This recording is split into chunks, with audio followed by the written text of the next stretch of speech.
Lorsque Jésus fut baptisé par Jean, il fut conduit par l'Esprit au désert. Peut-être auparavant s'y était-il déjà rendu bien des fois. Nous ne savons pas combien de temps il y resta.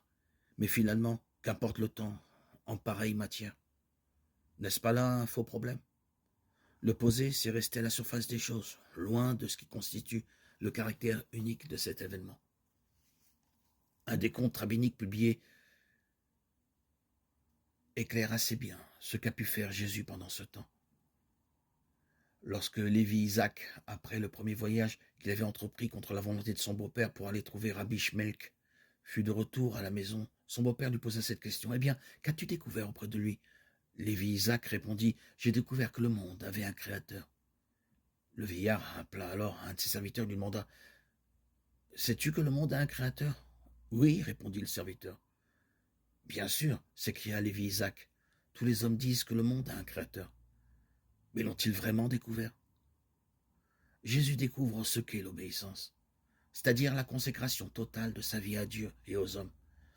Il apprend qu'il est la voie par laquelle Dieu se manifeste.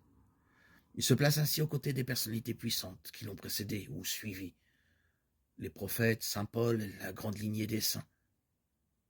Ce silence, cette solitude, ce désert, lui sont indispensables pour que jaillisse en pleine lumière ce qui serait la mission que le Père lui a confiée. Être entièrement au service de Dieu et des hommes, être totalement et uniquement la voix du Père, et s'identifier pour ainsi dire à sa mission. Inutile de chercher à savoir ce qui lui est arrivé concrètement pendant ce temps, contre quel ennui il a dû combattre, quelle épreuve il a dû surmonter pour devenir en vérité et avec lucidité l'envoyé de Dieu, tel que les évangiles nous le montrent. Que ce fut un temps de redoutables tentations, les évangiles en témoignent. Le peu qu'il rapporte de cette période nous en donne une connaissance profonde qui suffit à celui qui, dans sa propre vie, a déjà fait l'expérience de la solitude et du silence. Des questions lancinantes se posent dans le silence auquel on ne peut échapper quand on est vraiment décidé à les maîtriser. La première question pourrait être l'importance des biens matériels. Cette question est posée ici pour Jésus sous la forme très précise de la faim. N'a-t-il pas le droit de se maintenir en vie? N'a-t-il pas le droit, en tant que fils, de revendiquer la seigneurie sur le monde? Ne doit-il pas remplir sa mission conformément à l'attente de son peuple, puisqu'il a hérité de la puissance? Le psaume 2,8 ne dit-il pas à son sujet « Demande-moi, je te donnerai des peuples en héritage. À toi sont les confins de la terre. » Ne doit-il pas jeter du haut du pinacle du temple son corps pour prouver aux autres sa confiance en Dieu et pour se prouver à lui-même que Dieu est avec lui? N'est-ce pas ce que Dieu exige? S'il agissait ainsi, le peuple ne verrait-il pas clairement qui il est?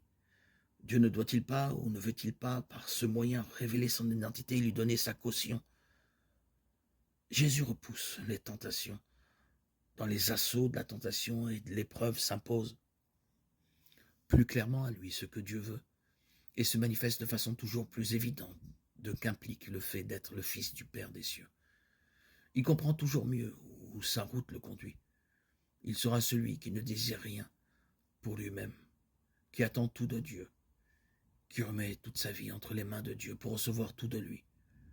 Il inaugurera sur terre le royaume de Dieu sans recourir aux moyens humains, les armes, la force ou la diplomatie. Il n'utilisera pas le merveilleux ou la magie. Il ne cherchera pas à être accrédité par Dieu grâce à des prodiges ou à des procédés de charme. Il est le Fils de Dieu. Il croit à la communion d'amour entre le Père et lui. Il sait que Dieu l'approuve, et c'est ainsi qu'il honore le Père, qui lui rend un culte en esprit et en vérité. Jean 4, 23.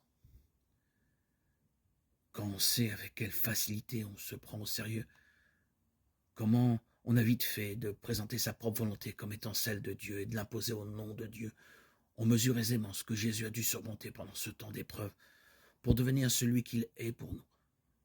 Nous savons qu'il n'a jamais fléchi dans la résolution qu'il avait adoptée pour lui.